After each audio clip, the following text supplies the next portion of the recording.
Welcome back. Now is the time to maintain control of your health care and finances as you age. That's because you may not be able to make those decisions later. Attorney Justin Randall is on the phone with us this morning from Hooper Law Office. Good morning. Good morning, guys. All right, let's talk a little bit about the most common mistakes that people make when they're working to maintain control of their care options. Yeah, so the first and biggest mistake a lot of people make is just not having a plan at all.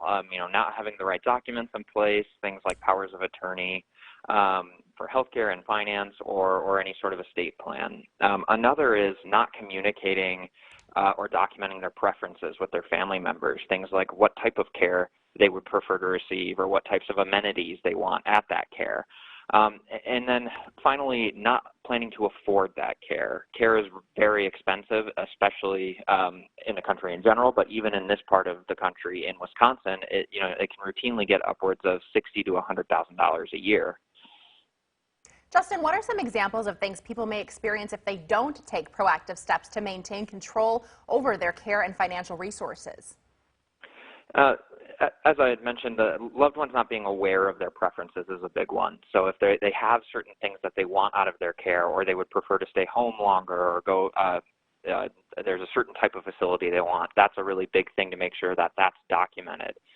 You also need to make sure that your loved ones are able to step in and assist you and have the authority to do so. So things like having a power of attorney in place are very important. And again, if you haven't planned to afford care, you just may not have as much choice in where you receive that care. It's very important to be able to have an ability to afford some level of care to maintain the control over where you may end up receiving it. Well, let's say we go down that path. Are there ways to regain control if you're already receiving care?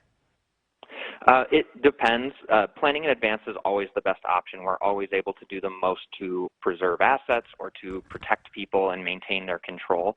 But there are still things that can be done even after someone started receiving care.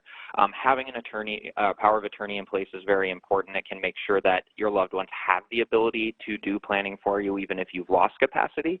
But it's possible if you still have capacity that you're able to grant certain authorities to your loved ones so that they can continue to step in and do planning for you even after care has begun.